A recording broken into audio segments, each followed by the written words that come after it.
Pasulungan cirata ribawa karai serejiku palang rijulu. Bismillahirrahmanirrahim.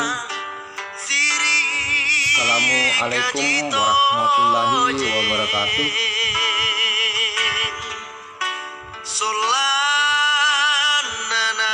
Malam ini kita live Arema Bajita Ribori Marai untuk membahas hal lain ya, tapi tetap punya keterkaitan juga dengan persoalan Bawah Karaeng.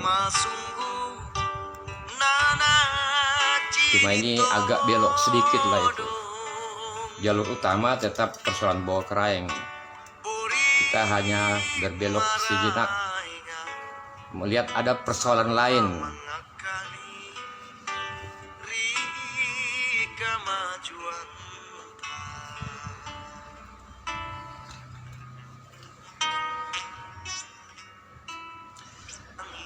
Yang terlihat di sini,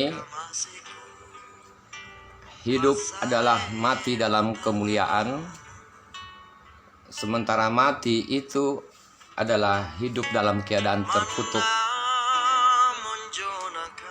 Ini nasihat dari Ali bin Abi Thalib.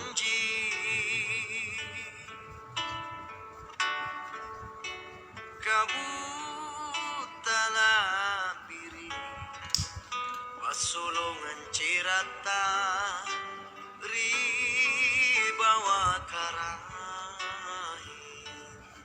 Jadi sesungguhnya banyak statement-statement kunci yang kami keluarkan itu adalah nasihat dari manusia-manusia yang dimuliakan oleh Allah Subhanahu wa Ta'ala. Arema Bajita Ribori Marai. Malam ini kami akan bahas terkait persoalan yang kami cantumkan di beranda akun Facebook kami beserta videonya ya.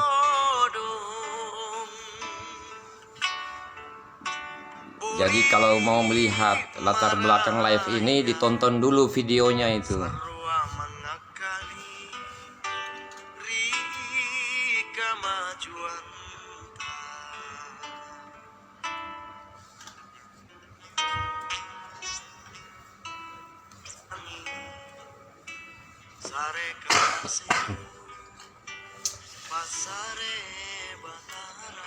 Pertama-tama kami ucapkan selamat ya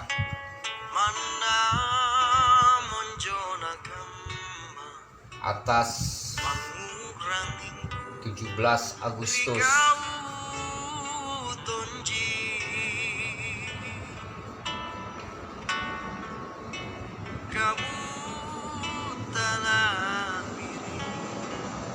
Pasulungan cirata ribawa karai.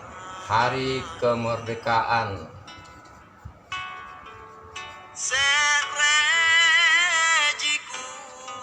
bangsa Indonesia.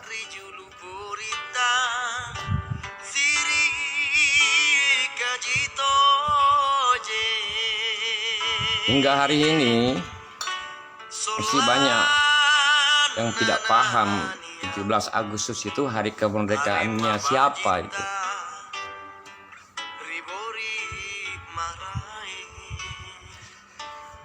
Sebaiknya saya sarankan setiap momen 17 itu dibuka kembali sejarah mulai dari awal abad 20 paling kurang seperti itu sampai ke sarua mangakali tahun 1945. kemajuan. Jadi momen 17 Agustus itu dibuka lembaran sejarah dipelajari. Sare kamasiku pasare batara Bukan pergi sibuk mana monjona kamba dengan urusan lain, tapi dibuka itu lembaran, rikau dipelajari. tonji Pelajari itu teks proklamasi. Bagaimana duduk ceritanya itu, bunyi teks seperti itu.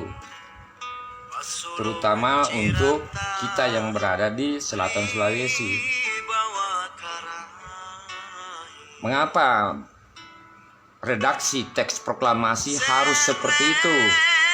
jiku palang rijulu purita Bukan sibuk menulis dirgahayu, jangan sampai tidak ngerti juga itu apa yang dimaksud dirgahayu itu.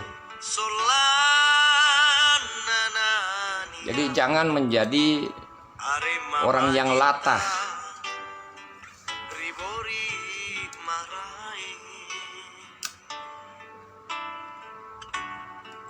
naki mak minasa tekneki masunggu nana Jadi selamat atas hari kemerdekaan bangsa Indonesia. Karena yang menyatakan kemerdekaan itu bangsa Indonesia. marainga sarua mangakali rika majuan Bangsa Indonesianya yang merdeka.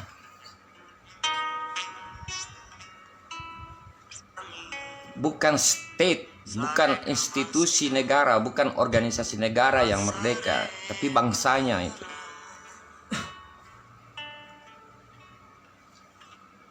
Beda itu Indonesia, beda bangsa Indonesia itu. jona kamba pangurang Yang merdeka itu bangsa Indonesia. tonji Pemberitahuannya itu ada di teks proklamasi. kabutala piri pasulungan cirata Bangsa Indonesia menyatakan kemerdekaannya pada tanggal 17 Agustus tahun 1945.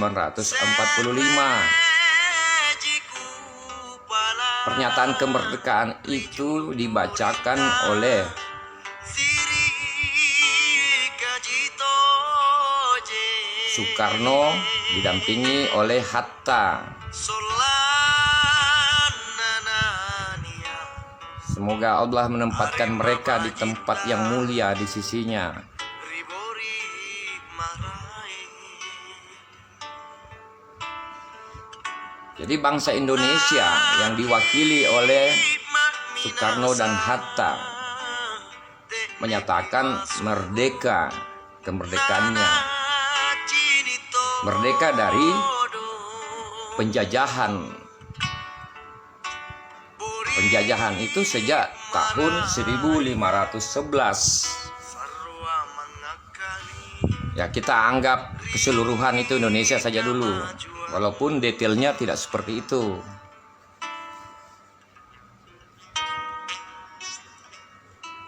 Jadi yang dijajah bangsa Indonesia, bukan negara Indonesia yang dijajah. Jadi yang merdeka itu bangsa Indonesia, belum ada negara itu.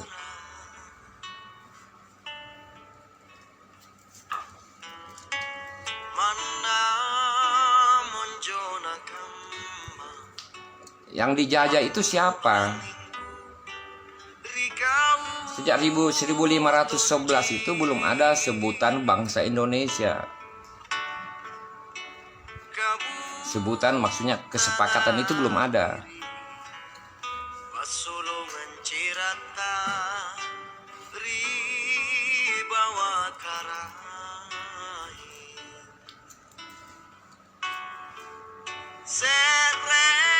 Nanti setelah bangsa Indonesia itu terbentuk pada kesepakatan 28 Oktober melalui Sumpah Pemuda. Di situ baru muncul kesepakatan satu bangsa, yaitu bangsa Indonesia.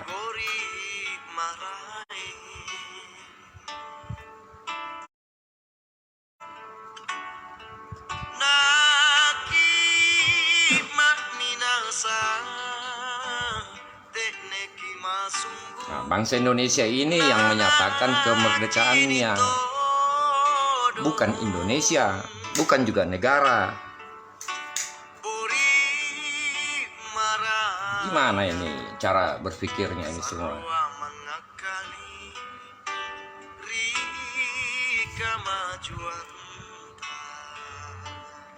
Nanti kemudian bangsa Indonesia ini membentuk negara Republik Indonesia. Ini sesuai Undang-Undang Dasar tahun 45. Sebutannya Negara Republik Indonesia. Ini state-nya. Organisasinya ini. Jadi bangsa Indonesia kemudian membentuk institusi yang bernama Negara Republik Indonesia, yang resmi secara konstitusi ini baru 18 Agustus.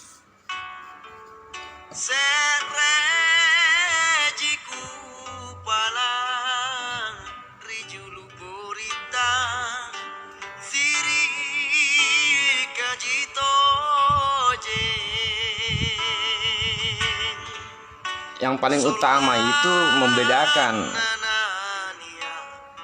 kaum muda dari tahun di awal abad 20 sampai kemerdekaan itu, bagaimana kaum muda pada saat itu dan bagaimana kaum muda yang ada sekarang dalam berbangsa dan bernegara, bagaimana kualitasnya itu.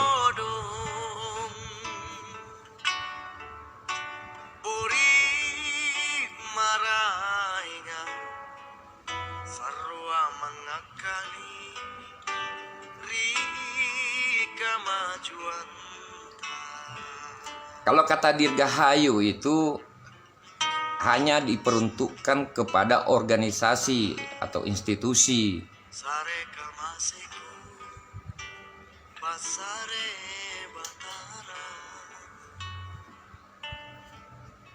Jadi yang merdeka itu bangsa.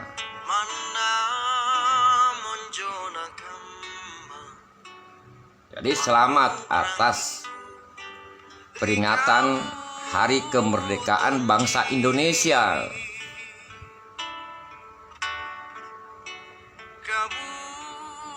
Nah, bangsa yang merdeka ini kemudian membentuk negara.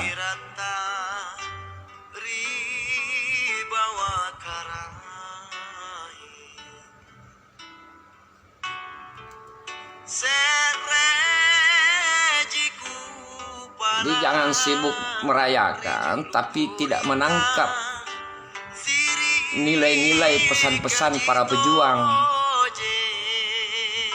Salah satu pesan para pejuang itu adalah menghargai sejarah yang sekarang tidak lagi dihargai.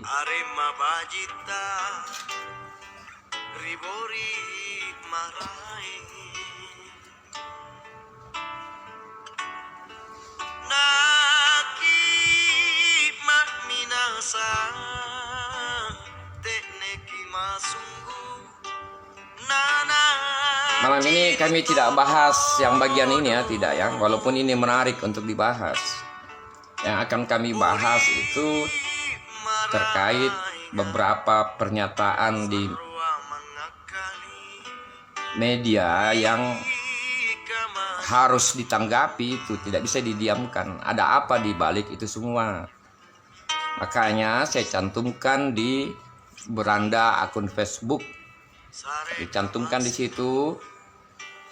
Sebelum live dipelajari dulu.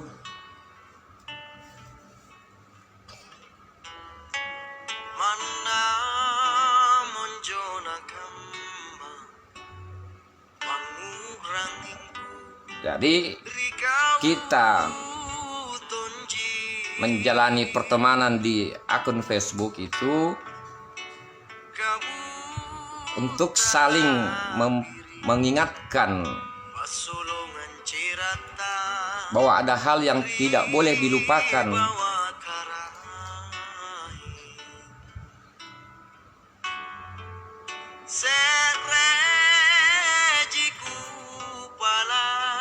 Itu kalau kita dalam menjalani hidup, kita sadar bahwa kita dalam keadaan berbangsa, bertanah air, dan bernegara.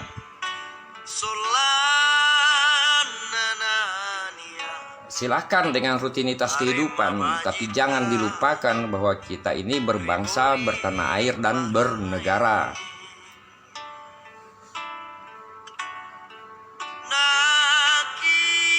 Makanya kami tidak bosan untuk live, untuk mengingatkan hal itu.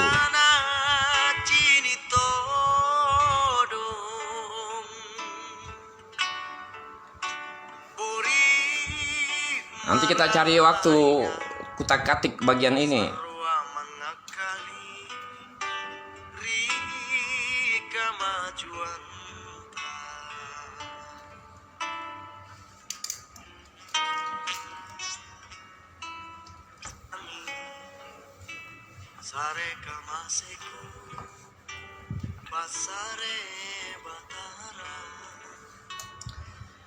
Yang kami akan bahas malam ini tentang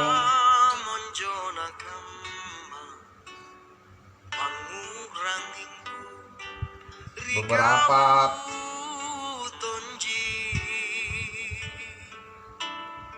pernyataan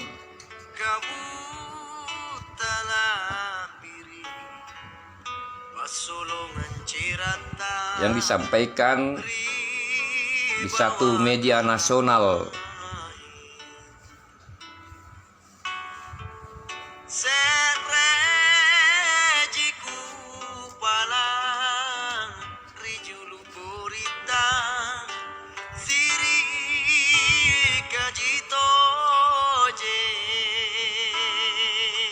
Pernah beberapa waktu yang lalu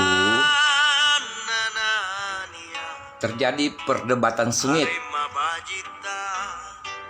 secara nasional. Ada perdebatan, ada diskusi sengit luar biasa terkait komunisme, terkait PKI.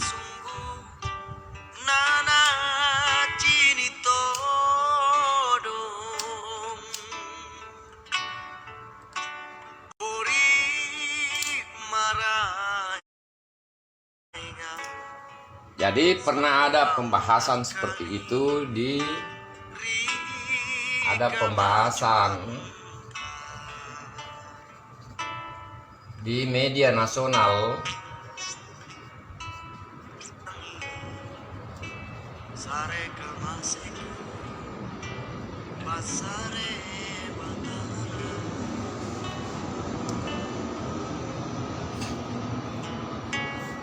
Kemudian dalam pembahasan di situ terucapkan atau diucapkan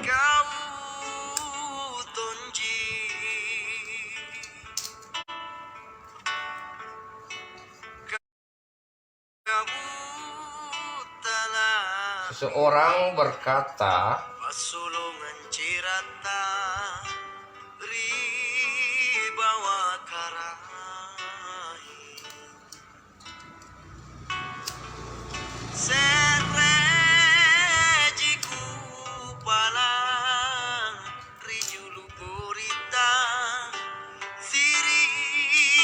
sebutan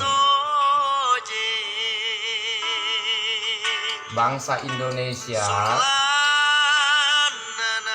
atau sebutan Indonesia itu Arema Bajita Ribori produk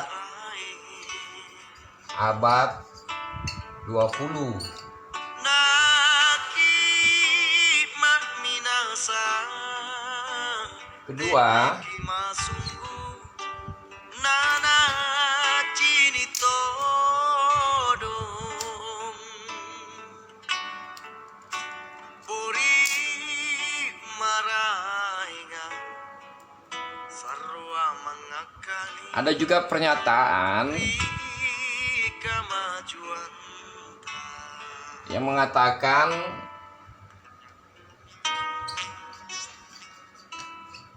tidak ada Sareka jasa Pasare Batara Pangeran Diponegoro dalam bangsa Indonesia terhadap bangsa Indonesia. Tidak ada jasanya Imam Bonjol terhadap bangsa Indonesia.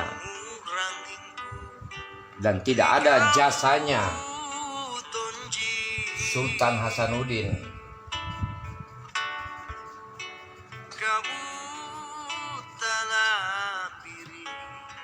terhadap bangsa Indonesia.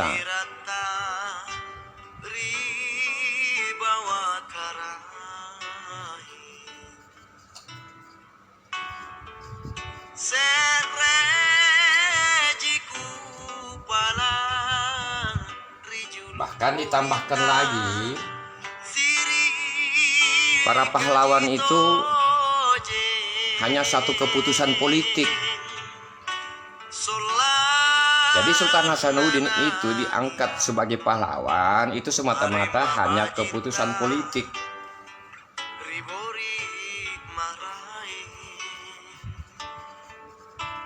Pahlawan Sultan Hasanuddin itu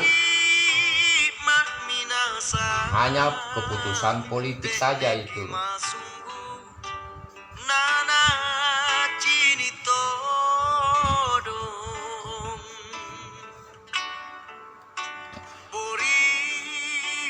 Jangan dianggap enteng hal seperti ini. Jangan diabaikan, ada maksudnya itu. Ada yang melatar belakangi sehingga ini pernyataan keluar. Dan ada tujuannya pernyataan ini keluar.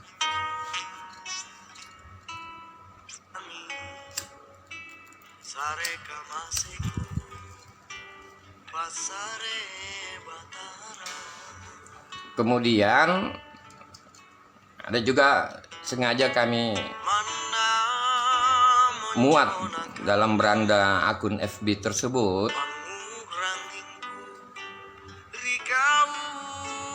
diinformasikan bahwa Profesor B.J. Habibie itu pernah mau dipukul oleh mahasiswa di Surabaya, dipukul, digebukin. Itu yang ucapkan dari media nasional itu. Awalnya mau mengucapkan kata dipukul tapi terhenti gitu. Terhenti. Belakangan diganti digebukin. Jadi ada niat mahasiswa di Surabaya pada saat itu datang untuk memukul, menggebuk B.J. Habibie saat itu. Untung ada pas pampres.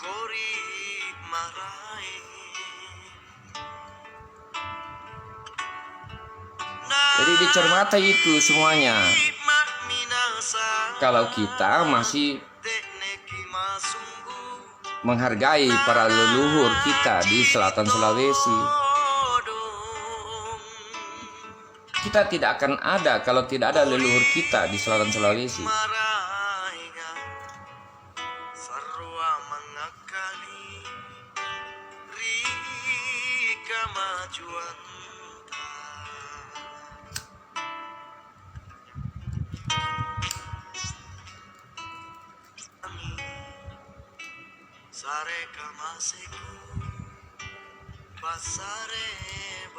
Ada apa ini? Pernyataan ini apa? Apa yang melatar belakanginya dan apa tujuannya itu?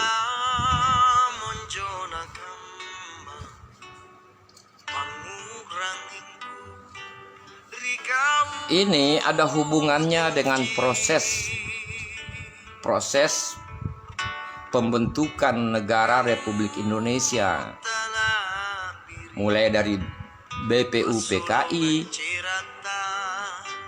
kemudian menjadi PPKI,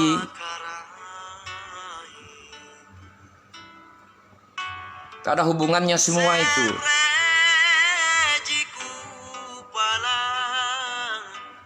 Dan selama proses tersebut di BPUPKI sampai PPKI, kalau kita pelajari itu, memang tidak ada orang Selatan Sulawesi di situ.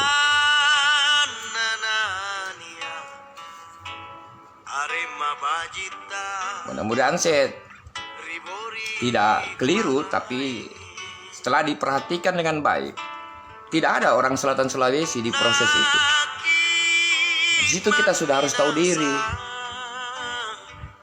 bahwa dalam proses pembentukan negara Republik Indonesia itu, seperti apa posisi kita, posisi Selatan Sulawesi, situ harus tahu diri.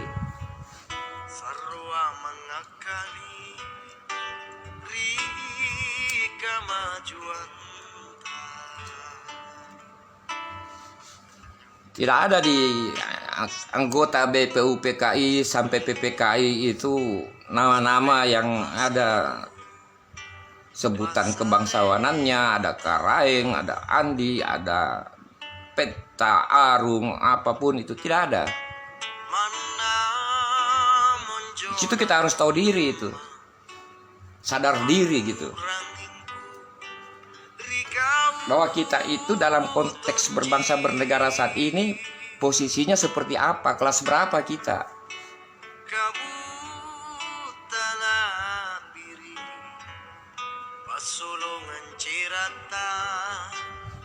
Dan mengapa harus ada keluar pernyataan seperti ini?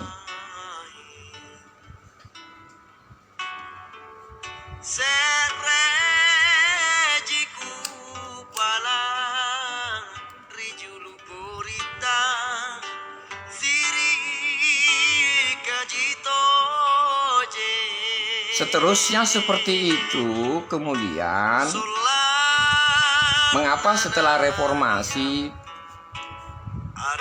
pelajaran sejarah itu kemudian dihilangkan? Apa maksud dari semua itu?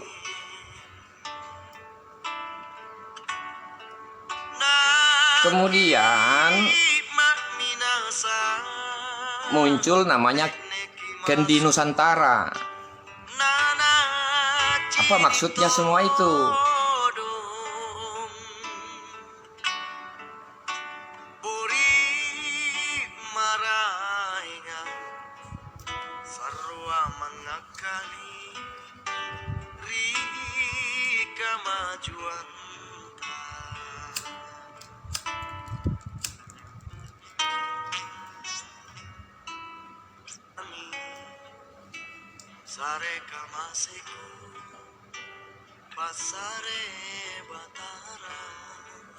Kalau sudah tidak ada lagi generasi kita di Selatan Sulawesi yang memperhatikan hal ini, maka tamat riwayatnya orang Selatan Sulawesi. Sudah selesai itu. Dia hanya cerita omong kosong setelah itu.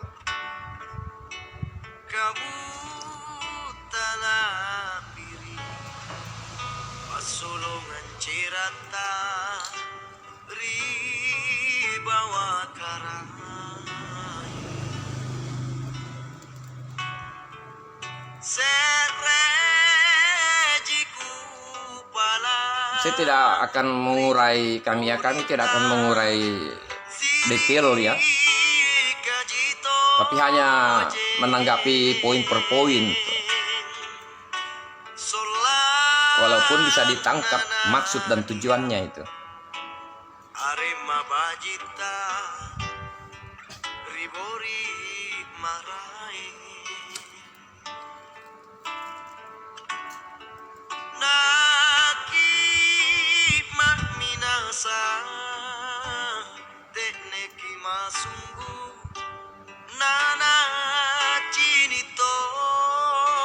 Semua ini nanti ada hubungannya dengan situasi bangsa negara saat ini, ada hubungannya, ada keterkaitannya semua itu. Dan kedepannya pasti itu.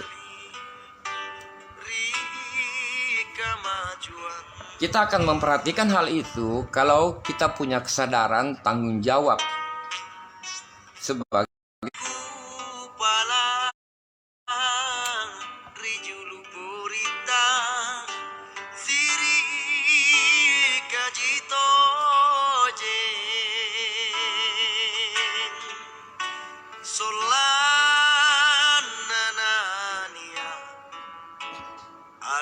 Bajita ribori marai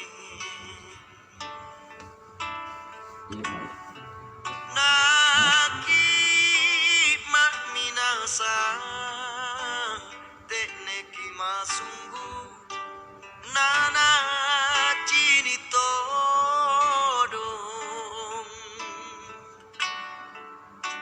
bori marai sarwa mangakali rika majuan habis.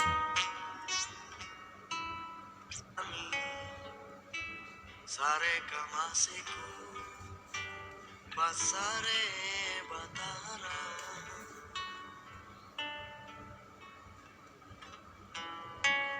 manna monjona kamba pangurangin rikau donji. Kita lanjut ya, sempat terganggu jaringan.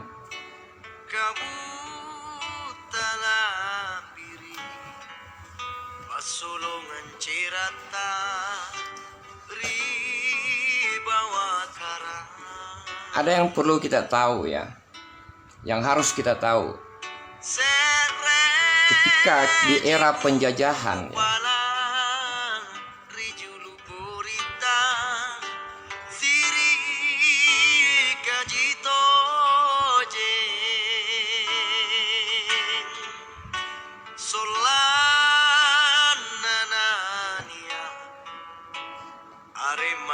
ada kelompok perlawanan, namanya kelompok pejuang. Ini melawan ini.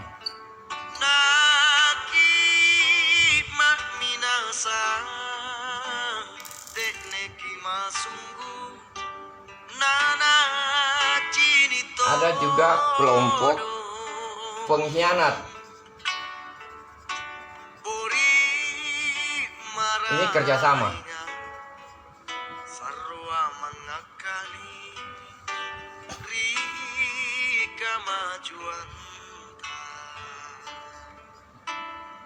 Ada kelompok oportunis.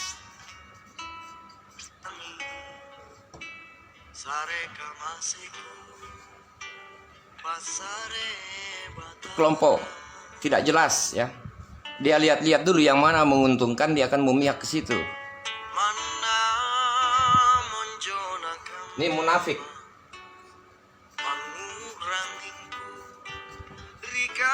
Ini ingkar.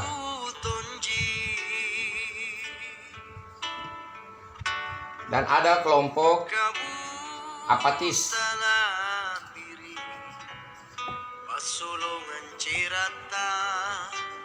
Tidak peduli.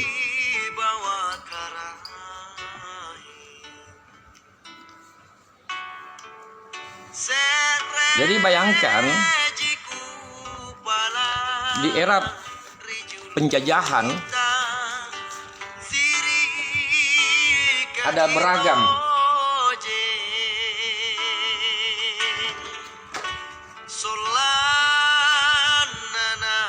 Ada beragam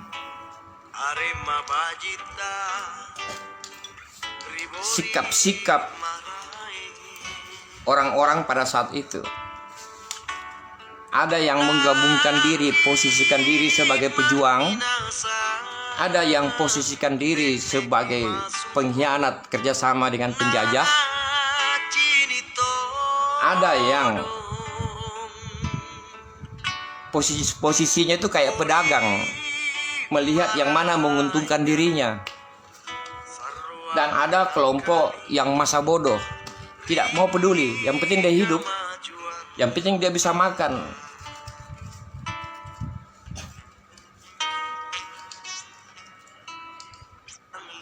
Ini logis yang seperti itu. Dan ini sudah terjadi sejak era kerajaan.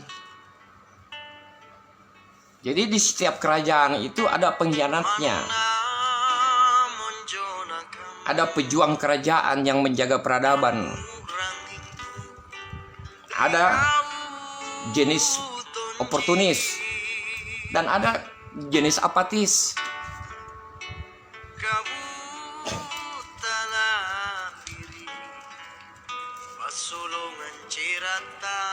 Dan karena kita di sini di Indonesia ini dominan adalah umat Islam, maka kita harus belajar juga sejarah Islam. Mulai dari era Rasulullah. Di era Rasulullah di awal itu, dalam era sejarah perjalanan Islam, penuh juga dengan kelompok seperti ini. Banyak kelompok-kelompok pengkhianat dalam sejarah Islam.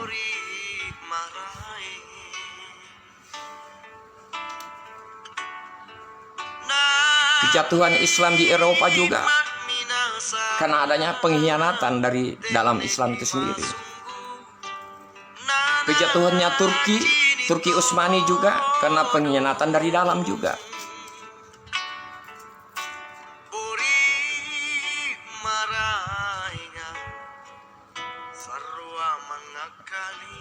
Kita harus ingat pesannya Rasulullah setelah perang Badar. Musuh terbesar itu dari dalam. Masih ada perang yang lebih besar. Itu dari dalam. Jadi pengkhianatan itu tidak usah cari di luar, ada di dalam. Kehancuran institusi dan kerajaan itu selalu dari dalam, tidak dari luar. Itu ilmunya seperti itu. Kita secara individu akan hancur bukan dari luar, selalu dari dalam. Kita akan bisa hancur kalau kita ingin hancur. Itu nasihat dalam sejarah.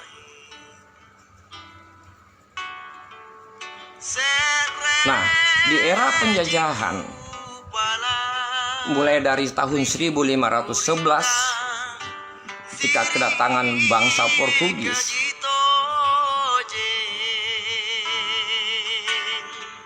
masuk Portugis, nebeng Belanda, masuk VOC itu Eropa. Spanyol tidak lama. Masuk Jepang, tapi Jepang sebenarnya ada tanda kutip sebenarnya itu kalau Jepang. Pembahasannya harus tersendiri itu. Mengapa begitu lama kita bisa dijajah? 1511.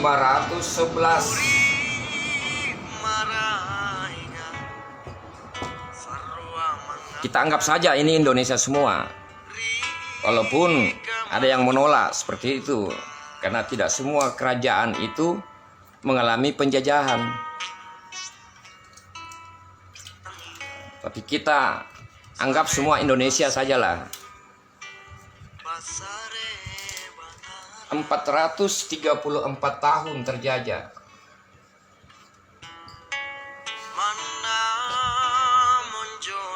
Luar biasa itu, 434 tahun terjajah. Apa maknanya itu?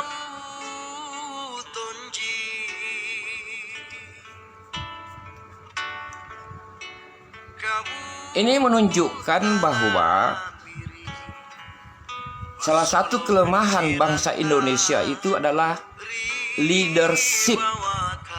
Sangat lemah dalam leadership.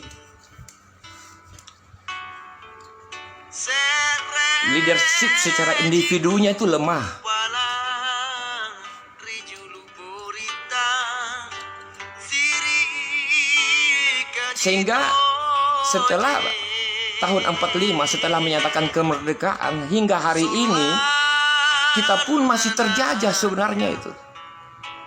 Arema bajita ribori Kita masih bayar pajak ke negara-negara luar itu. Justru Palestina itu bangsa merdeka, makanya mereka masih berperang. tekneki masunggu nana cini todong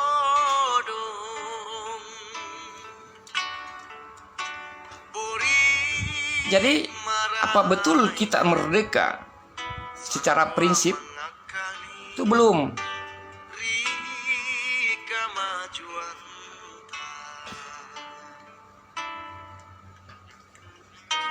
Apakah kita di selatan Sulawesi juga sudah merdeka? sareka masih Tidak. Makanya kita punya adat istiadat dihancurkan. Kita tidak bebas dalam menghidupkan adat istiadat kita. Bahkan cenderung akan dihancurkan. Itu menunjukkan kita tidak merdeka dalam menjalankan adat istiadat. Kita tidak merdeka menjaga tempat-tempat bersejarahnya orang-orang selatan Sulawesi.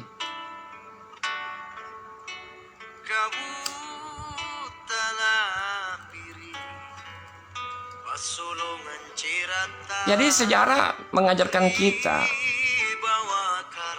bahwa di setiap era selalu ada namanya pejuang, ada pengkhianat, ada oportunis, dan ada apatis.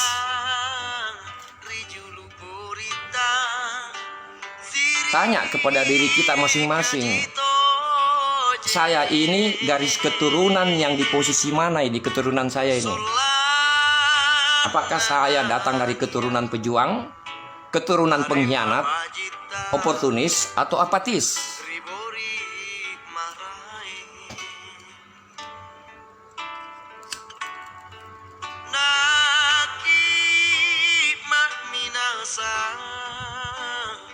Kalau kita lihat, kita cermati situasi sekarang, kita bisa mengambil satu simpulan ya.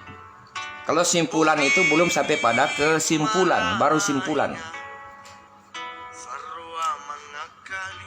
Kita ini jenis bangsa yang lebih siap dijajah ketimbang siap merdeka.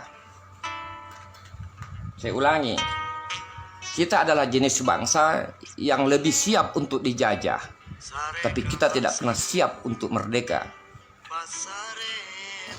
Karena begitu pernyataan kemerdekaan, kita banyak mensalahgunakan kemerdekaan itu.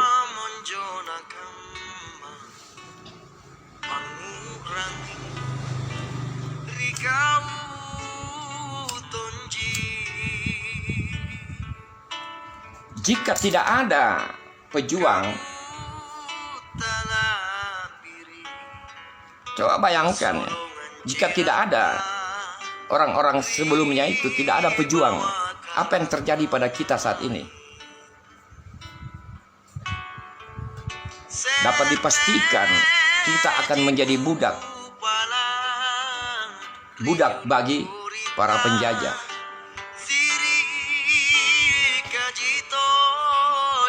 Kita akan hidup dengan cara berpikirnya penjajah, karena kita akan dijajah juga secara pemikiran.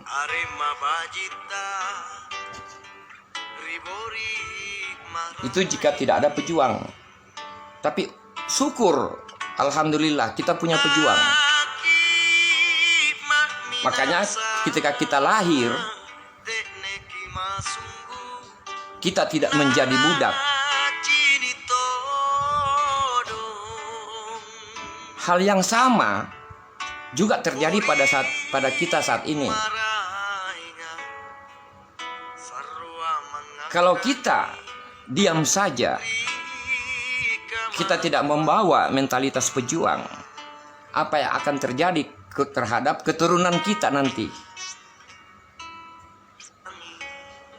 Kalau kita diam, apa yang akan terjadi pada keturunan kita nanti? Apakah mereka akan jadi budak atau jadi tuan di negeri sendiri?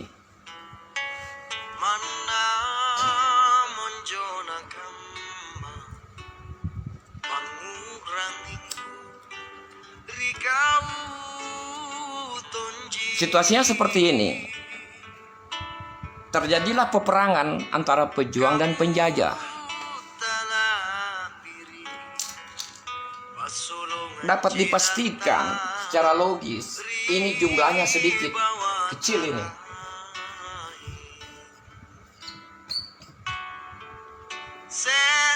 Lebih kecil kelompok pejuang ketimbang kelompok pengkhianat.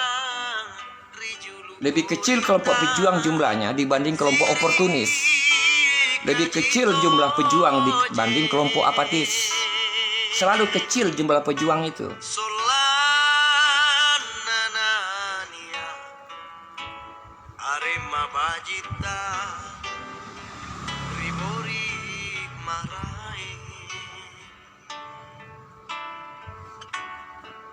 Pasca kemerdekaan, setelah pernyataan kemerdekaan 17 Agustus, celakanya, ya saya pakai istilah celakanya, semua ini ada keturunannya.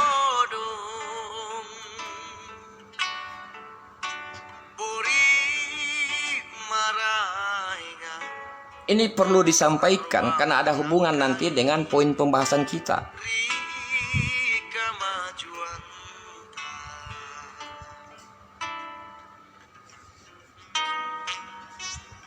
Saya ganti era penjajahan ini dengan judul lain.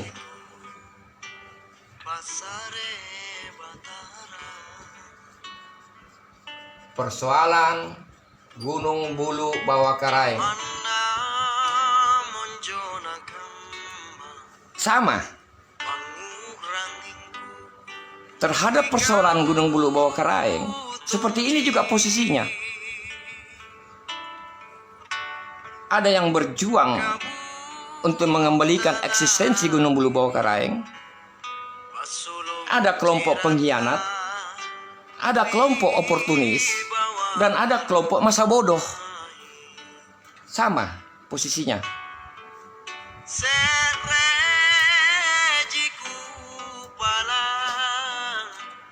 Dan selalu kelompok pejuang itu kecil.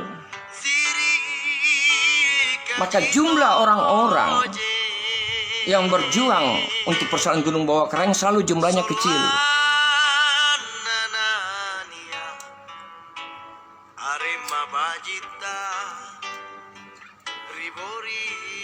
Yang dihadapi siapa? 3, kelompok apatis, kelompok oportunis, dan kelompok pengkhianat.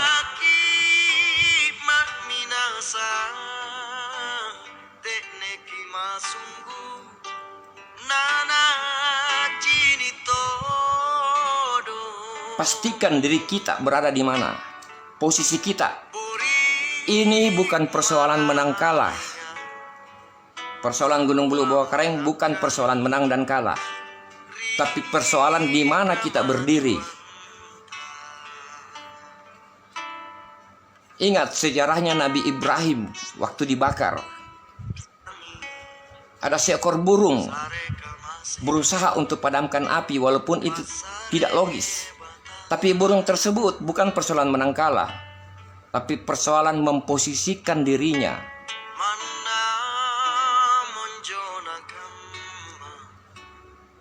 Begitu juga persoalan Gunung Bawah Karaeng, bukan persoalan menang kalah, tapi persoalan di mana kita berdiri. Seperti apa sikap kita, itu yang utama.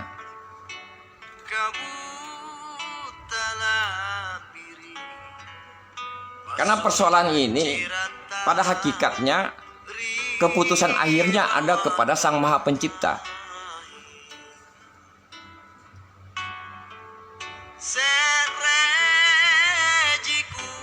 Kita hanya dikasih persoalan oleh Sang Maha Pencipta.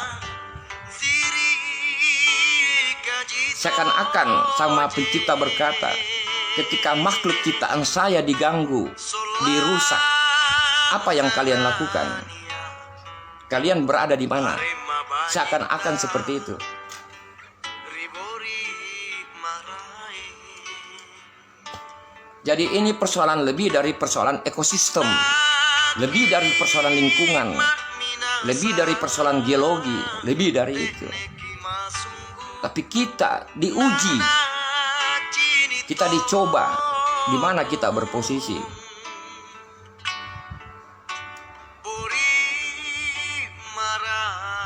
Itu pelajaran sejarah, pelajaran-pelajaran yang harus kita ambil tuh.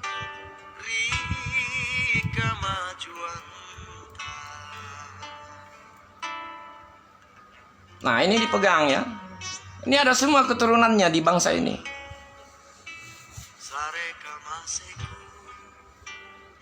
Ironisnya, kita satu bangsa, satu tanah air, dan satu negara dengan jenis-jenis ini.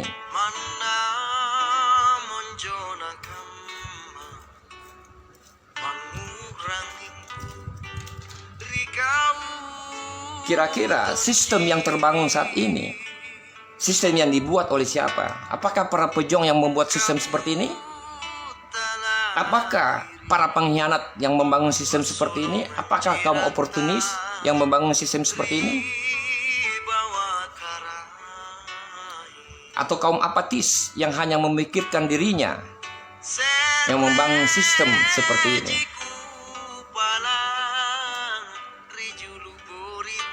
Jadi jangan pernah lupa juga dalam rutinitas keseharian, dalam kesusahan hidup, kita punya kewajiban tentang hal ini.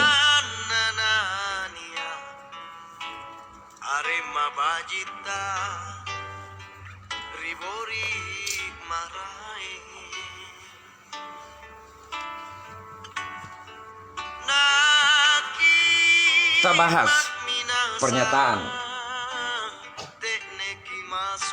pertama.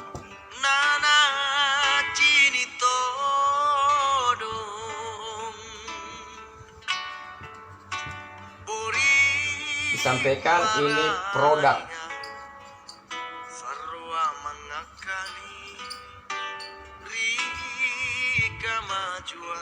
Benarkah?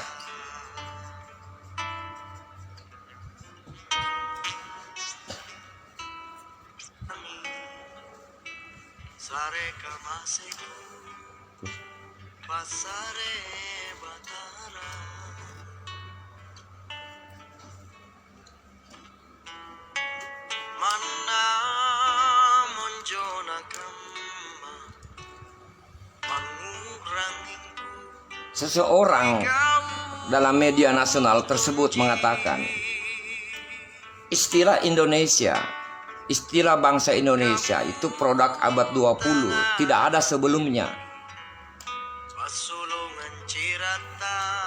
Pertanyaan kita adalah, apakah benar istilah Indonesia itu produk abad 20, artinya tidak ada sebelumnya itu istilah Indonesia?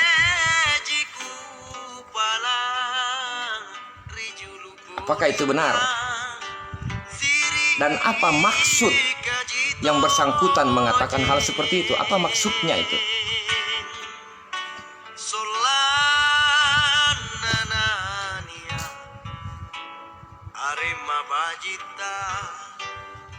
Kita bahas satu persatu.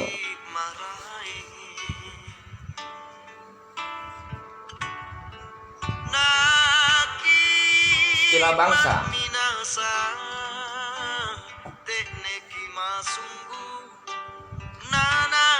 Bangsa itu selalu akan dikaitkan dengan suku.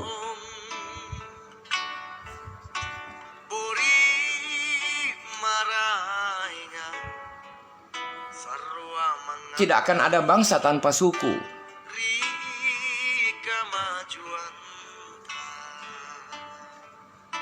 Sama halnya, tidak akan ada kalimat tanpa kata. Tidak akan ada kata tanpa suku kata. Tidak akan ada suku kata tanpa huruf. Tidak akan ada huruf tanpa simbol. Tidak akan ada simbol tanpa garis. Dan tidak akan ada garis tanpa titik. Dan tidak akan ada titik tanpa Sang Maha Pencipta.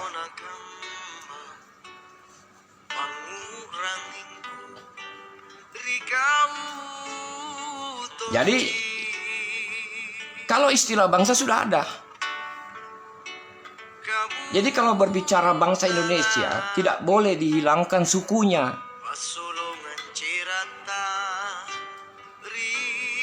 Maksud pernyataan ini ingin menghilangkan suku. Jadi ada suatu rangkaian politik yang sistematis sedang terjadi di negara ini. Ada suatu rencana sistematis yang ingin membangun suatu peradaban baru menurut mereka. Terbentuknya suatu bangsa yang dimulai pada abad 20 dan tidak punya hubungan dengan suku-suku yang ada di negeri ini. Itu yang mau dibangun. Makanya itu yang memicu munculnya pernyataan tidak ada jasanya Sultan Hasanuddin bagi bangsa Indonesia. Itu pernyataan politik tuh. Tujuannya adalah bangsa Indonesia tanpa suku-suku yang ada di Indonesia ini. Itu tujuannya. Ini ada hubungan dengan kemarin acara Kendi Nusantara itu. Nah, kita orang-orang di selatan Sulawesi yang punya latar belakang suku masing-masing. Lalu seperti apa tanggung jawab kita sebagai bagian dari suku yang ada di selatan Sulawesi? Kita diam? Kita berkhianat? Kita oportunis? Kita apatis? Atau kita berjuang? Itu pilihan kita masing-masing.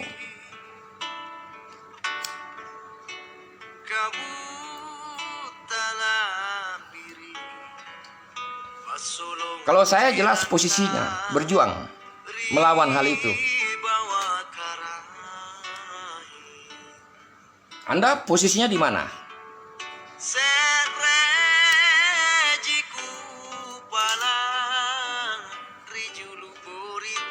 Jadi kembali lagi di mana kita berdiri.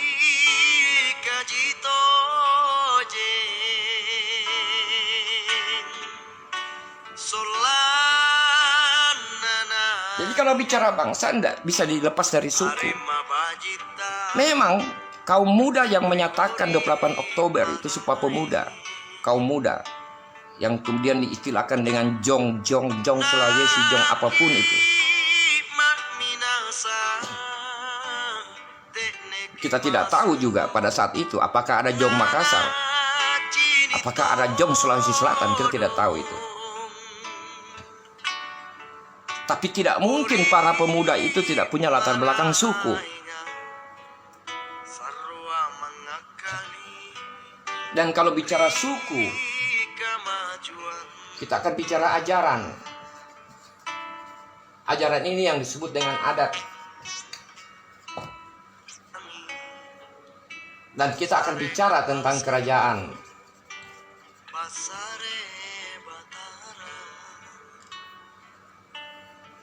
Jadi pernyataan ini ingin memutus ini. Mau diputus dan itu sementara berlangsung sekarang. Itu yang menjelaskan kenapa adat itu selalu mau dihilangkan.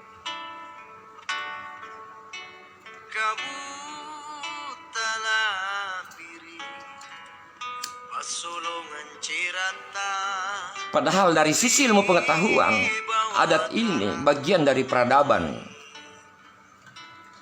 Ini yang mau dihilangkan.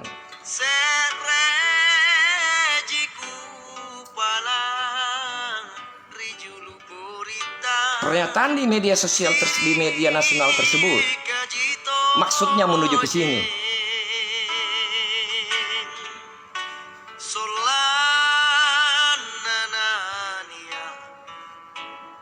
Kedua, istilah Indonesia. Benarkah itu produk abad 20?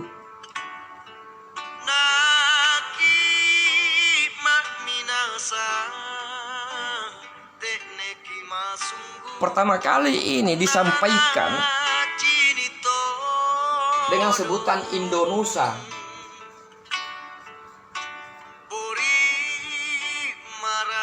disampaikan oleh Gajah Mada ini. Sarwa mengakali Rika majuan.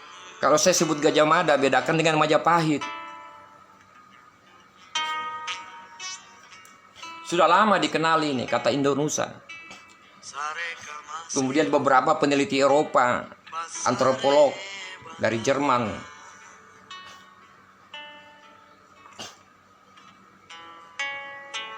menyebut dengan Indianesia. Jadi bukan baru ini, sudah lama ini. Rikau tonji Ketika ini dirangkai satu rangkaian, satu definisi, ini baru produk 1928. Bangsa Indonesia itu produk para pemuda tahun 1928. Tapi harus diingat, para pemuda itu ada latar belakangnya semua. Ada latar belakang sukunya, ada latar belakang ajaran adatnya semua. Ada latar belakang kerajaannya.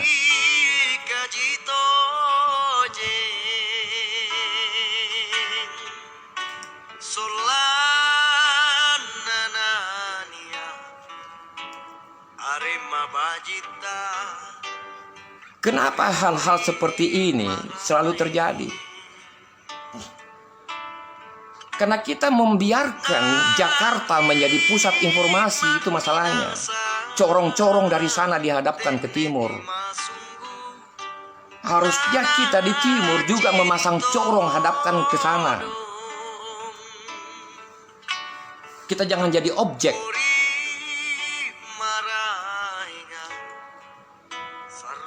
Apa yang kita sibuki setiap hari?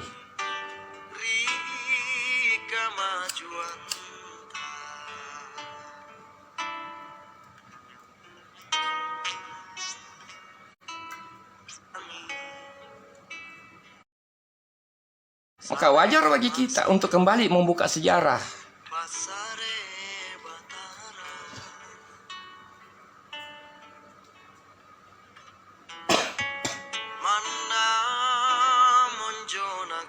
Jadi tidak benar pernyataan ini. Itu sangat tidak benar dan ini sangat politis. Sangat bertujuan untuk menghancurkan suku-suku di negeri kita ini, termasuk di selatan Sulawesi.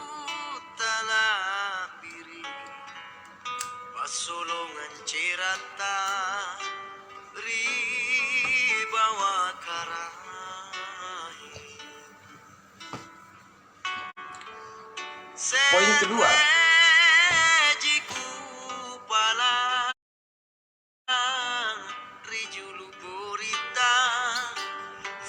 tidak ada jasa para pahlawan. Tidak ada jasanya para pahlawan terhadap bangsa Indonesia yang kemudian diberi contoh. Pangeran Diponegoro, Imam Bonjol, dan Sultan Hasanuddin.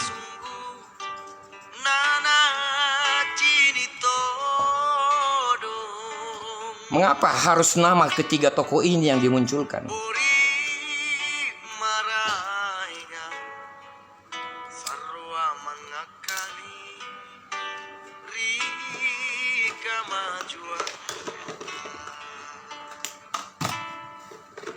Goyang.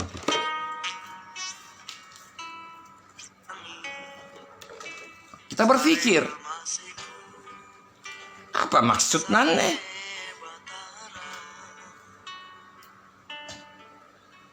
Siapa mereka ini?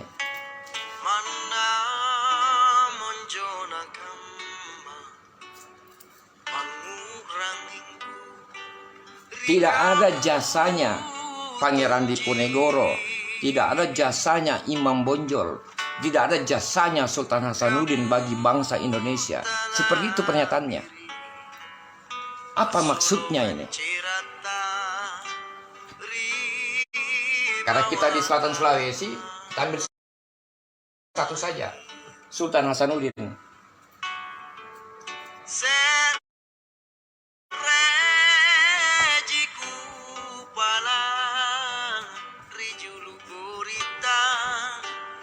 tidak ada jasanya Sultan Hasanuddin bagi bangsa Indonesia. Apa maksudnya ini?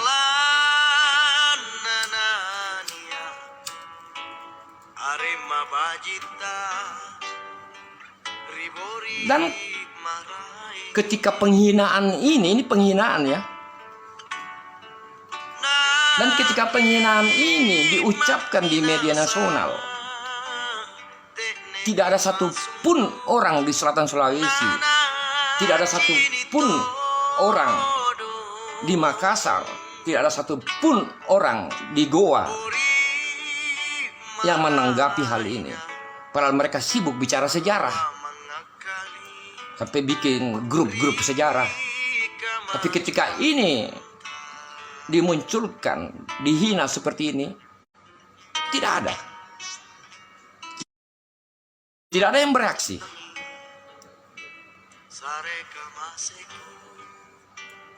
Apa maksudnya ini?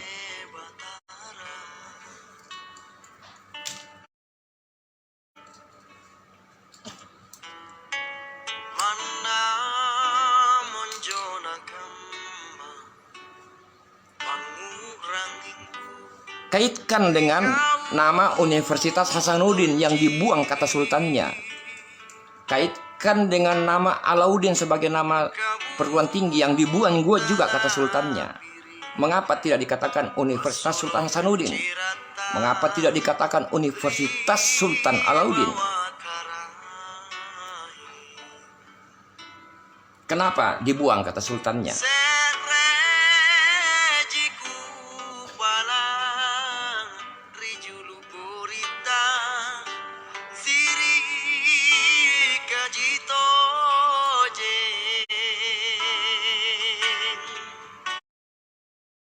Sementara di wilayah lain, di provinsi lain, mereka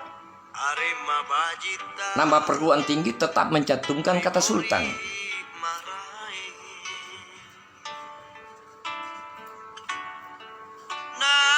Tapi mengapa khusus di Sulawesi Selatan ini tidak seperti itu?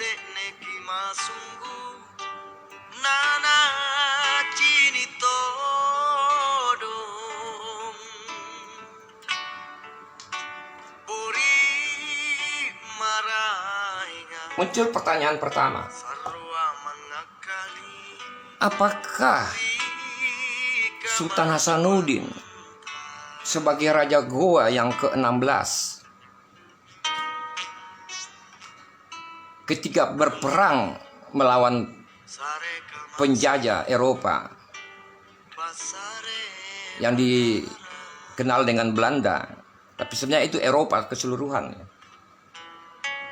Apakah ketika berperang melawan penjajah Belanda, apakah Sultan Hasanuddin berperang karena ingin jadi pahlawan?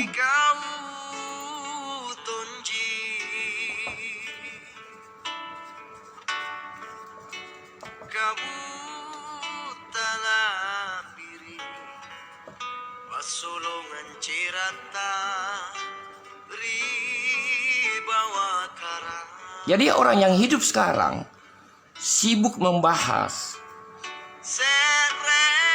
apakah Soekarno pahlawan, apakah Soeharto pahlawan. Mereka sibuk itu. Sementara apakah Soekarno melakukan kewajibannya agar ingin disebut pahlawan? Apakah Soeharto melakukan kewajibannya karena ingin disebut pahlawan? Apakah Sultan Hasanuddin melakukan kewajibannya karena ingin disebut pahlawan? Dan Anda melakukan kewajiban sehari-hari Anda, apakah Anda lakukan itu karena ingin disebut pahlawan? Terlalu murah untuk Sultan Hasanuddin melakukan itu agar disebut pahlawan. Terlalu murah itu.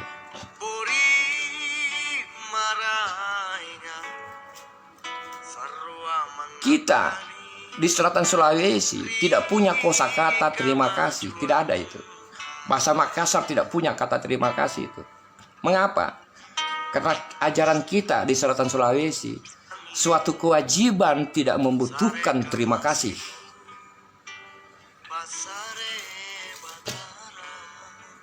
Kewajibannya tetap kewajiban yang harus dikerjakan dan tidak membutuhkan apapun.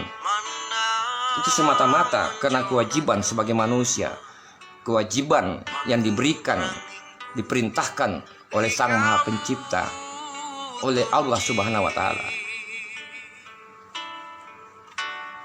Kita tidak pernah lakukan sesuatu untuk berharap memperoleh kata terima kasih. Apalagi kita lakukan sesuatu untuk disebut pahlawan. Tidak ada itu.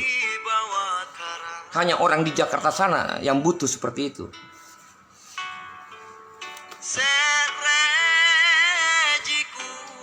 Ini pernyataan yang sangat menyakitkan kita.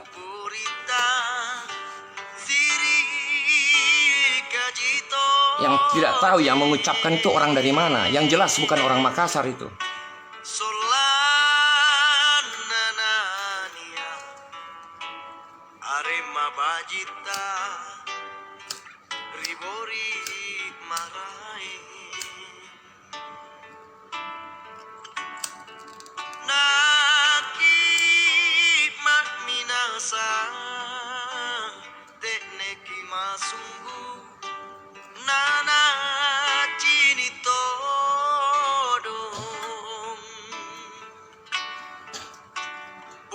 Beberapa tahun yang lalu juga pernah ada pernyataan di sini itu dari petinggi orang di Jakarta sana itu, yang mengatakan tidak ada orang Sulawesi Selatan, cuma diucapkan orang Bugis Makassar yang ada di Angkatan Laut.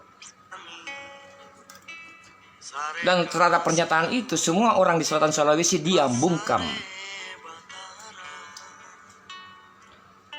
Itu penghinaan itu.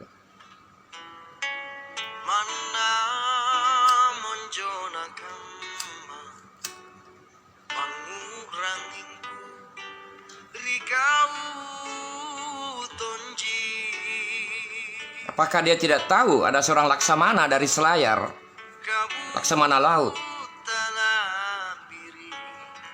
Itu menunjukkan bahwa ada orang Selatan Sulawesi di situ. Bahasa lainnya itu tidak ada jasanya orang Selatan Sulawesi dalam bangsa Indonesia. Itu maksudnya itu.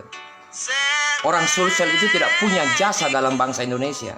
Itu maksudnya. Ada apa ini? Gencar menyudutkan orang Selatan Sulawesi.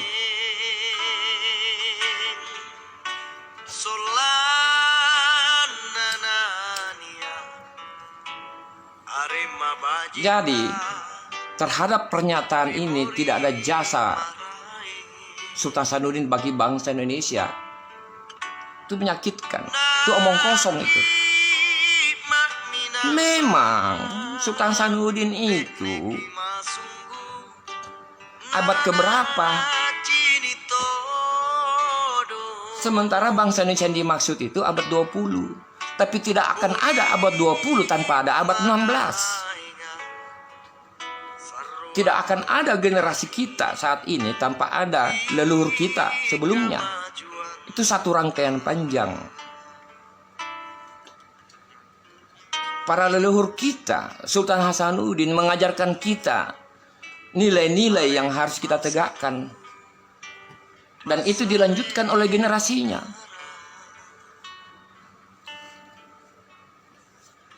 Mengapa kita diam terhadap hal ini? Mengapa tidak sekalian bilang saja tidak ada jasanya Tuhan terhadap bangsa Indonesia? Jadi ada proses penghancuran karakter Selatan Sulawesi itu.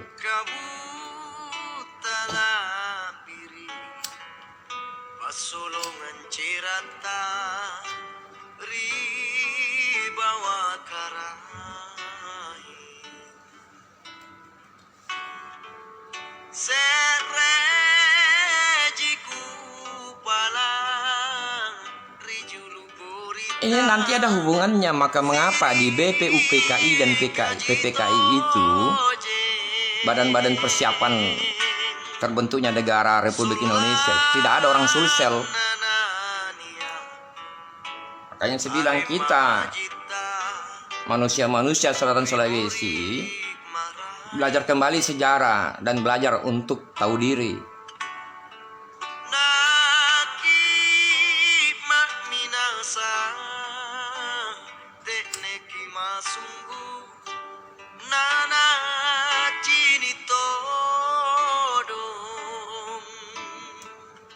Tidak begitu caranya menjalin kekeluargaan dalam berbangsa, bertanah air, bernegara. Sarwa mengakali kemajuan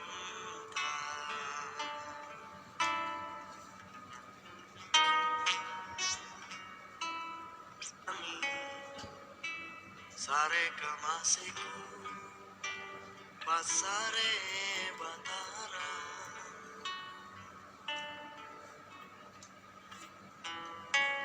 mana monjona kamba Jadi ini tidak benar ya. Sama itu pernyataan tidak ada jasanya Nabi Muhammad bagi bangsa Indonesia. Sama itu, sama bangunannya dengan ini.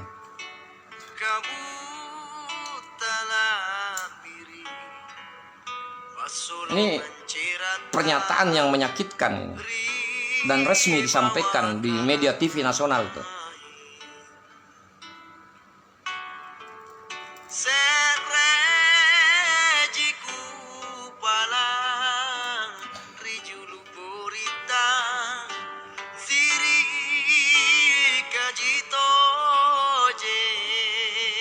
Berikutnya,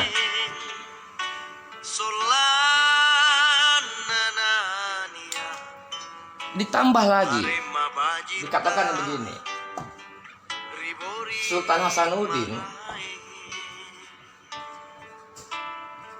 ya, disampaikan para pahlawan itu diangkat karena keputusan politik. Itu sama dengan mengatakan Sultan Hasanuddin itu ditetapkan sebagai pahlawan karena keputusan politik.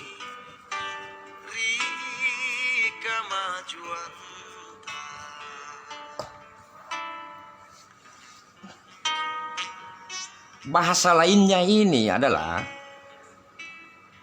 sewaktu-waktu bisa dicabut statusnya sebagai pahlawan juga karena keputusan politik.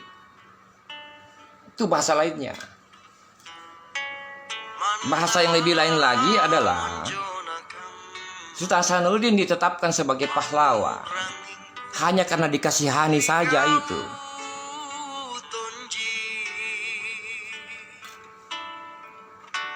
Bahasa lebih lainnya lagi, sebenarnya kami tolak Sultan Hasanuddin sebagai pahlawan.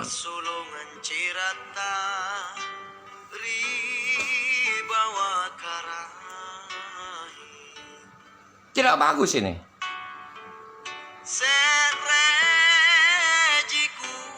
Pernyataan ini pernyataan yang mengajak ribut, mengajak perang ini. Menantang ini. Pernyataan menantang ini.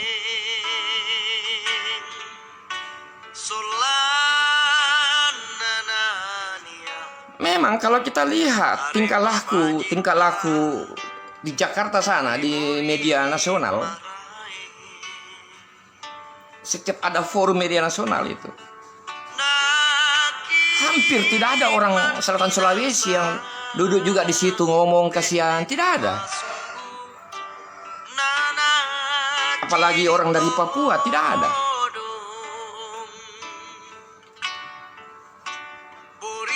Di situ kita sudah harus merasa kalau kita punya sedikit rasa malu. Kita harus merasa di situ.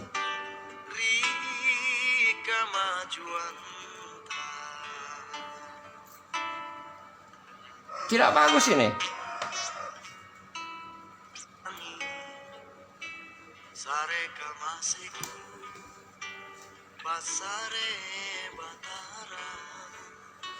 Dan celakanya, orang-orang di Selatan Sulawesi, khususnya di Goa, khususnya di Makassar, yang suka bahas sejarah, diam terhadap hal ini. tidak punya keberanian balorang ya untuk tanggapi ini.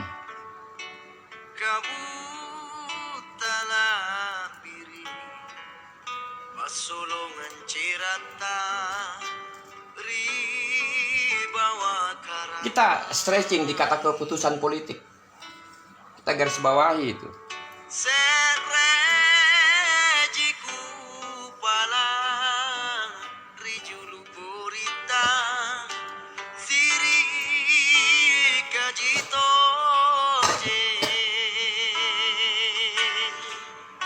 Bangsa Indonesia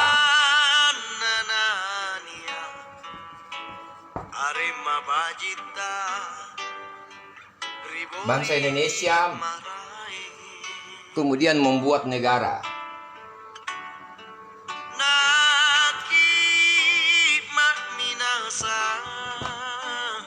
Negara Republik Indonesia ini dibangun oleh bangsa Indonesia. Siapa lagi kalau bukan bangsa Indonesia? Bukan si A, bukan si B, bukan si C, tapi bangsa Indonesia. Karena yang merdeka 17 Agustus itu bangsa Indonesia. Kecuali kalau ada niat dari Jakarta sana mau kasih keluar Sulsel dari bangsa Indonesia. Nah, kalau itu it's okay, kita tidak masalahkan ini. Kecuali kalau punya niat seperti itu.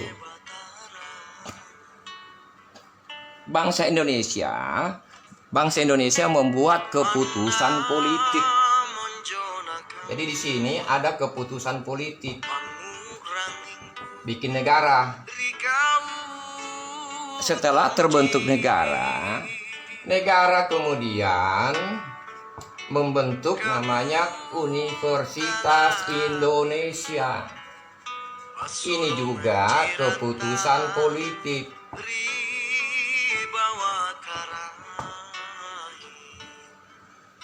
Universitas Indonesia ini mengeluarkan alumni. Ini keputusan politik juga.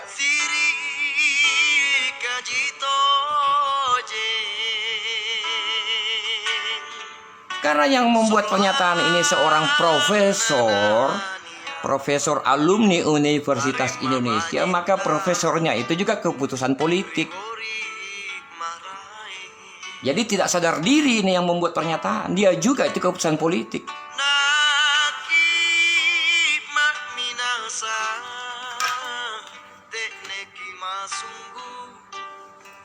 Kalau cuma sekedar bahas keputusan politik,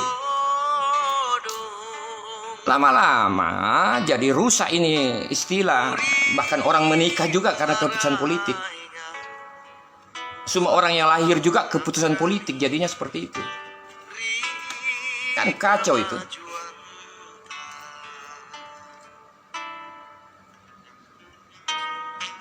Ayo kita harus bantah itu.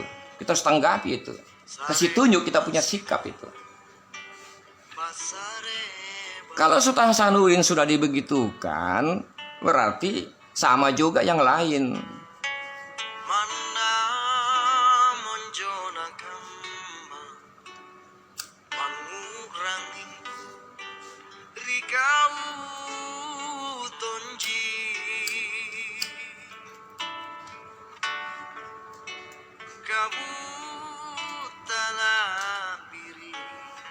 Makanya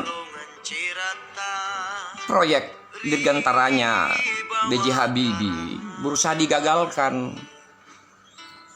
Kenapa? Karena B.J. Habibie kelahiran di selatan Sulawesi. Sekira Anda bisa tangkap ya maksudnya itu.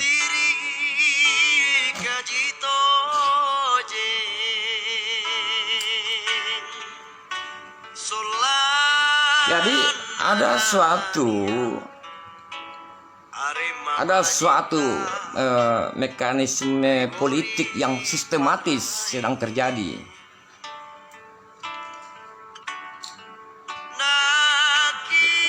Di mana mekanisme itu akan menghancurkan sejarah kita di selatan Sulawesi. Penghancurannya itu dibelokkan dibelokkan untuk suatu kepentingan itu. Makanya kemudian banyak konflik lah di setiap wilayah. sarwa mangakali Ada banyak konflik di kabupaten-kabupaten itu, majuan terutama di kalangan para bangsawan.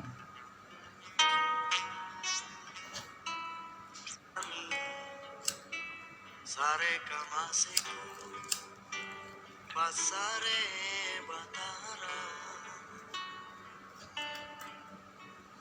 Sekira ini poinnya ya, yang perlu kita cermati. Silakan didiskusikan di tempat masing-masing itu, pangurangi dan tampil sampaikan itu, sampaikan tonji hasil diskusinya. kamu talapiri Salah satu mekanisme pola, bukan mekanisme, pola yang paling nampak itu adalah, ya, dalam sejarah sudah menjelaskan sama kita, hancurkan Islam dengan Islam, hancurkan Sulsel dengan orang Sulsel, hancurkan Makassar dengan orang Makassar. Pola itu sedang terjadi. Hancurkan para bangsawan dengan bangsawan. Pola itu terjadi. Pola apa itu? Pola yang diwariskan oleh pihak penjajah, terutama Belanda. Pola itu banyak dimainkan itu.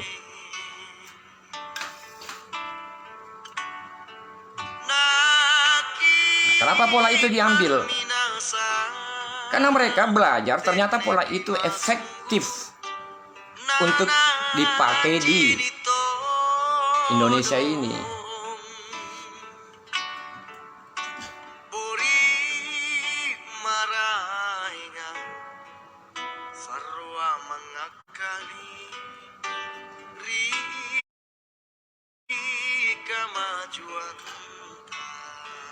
Jadi seperti itu yang kita ingin sampaikan live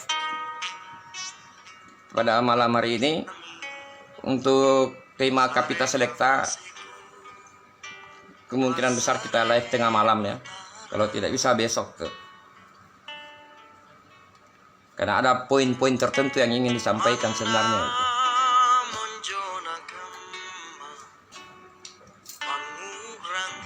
Ingat, ini bukan persoalan menang kalah, tapi ini lebih kepada di mana kita berdiri. Itu yang paling utama.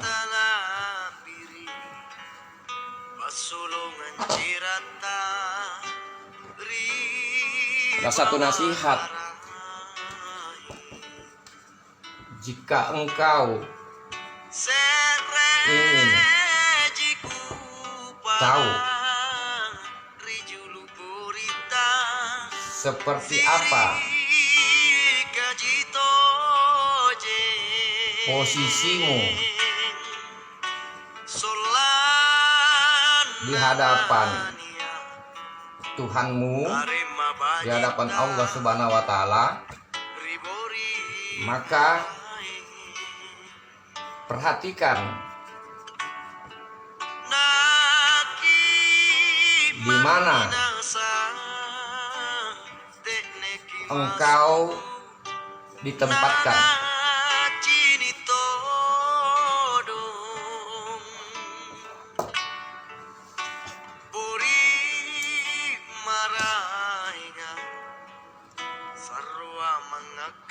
Jadi di mana kita berdiri, seperti itulah posisi kita di hadapan Allah Subhanahu wa Ta'ala. Ini nasihat para leluhur yang bersumber dari Ali bin Abi Thalib.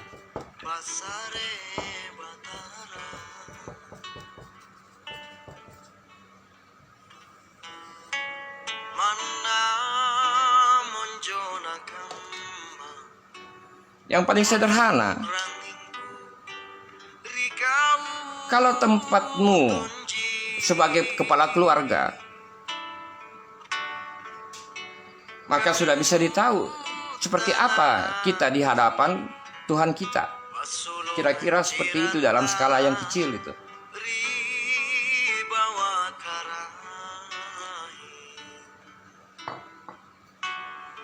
Jika engkau ingin tahu seperti apa posisimu di hadapan Allah Subhanahu wa taala, maka perhatikan di mana engkau ditempatkan. Siri kajito je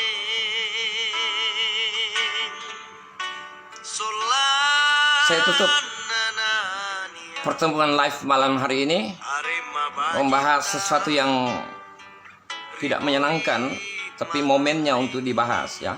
Saya tutup dengan pesan dari Ali bin Abi Thalib seperti ini. Semoga penjelasan ini membuat kita sadar kewajiban kita dalam berbangsa, bertanah air, bernegara, sadar dalam berSulawesi Selatan, sadar dalam berselatan Sulawesi.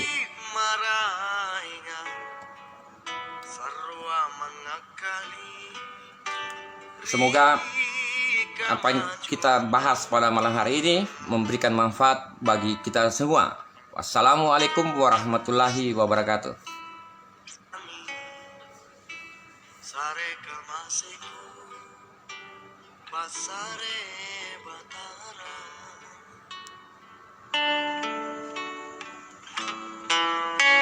manna monjona kam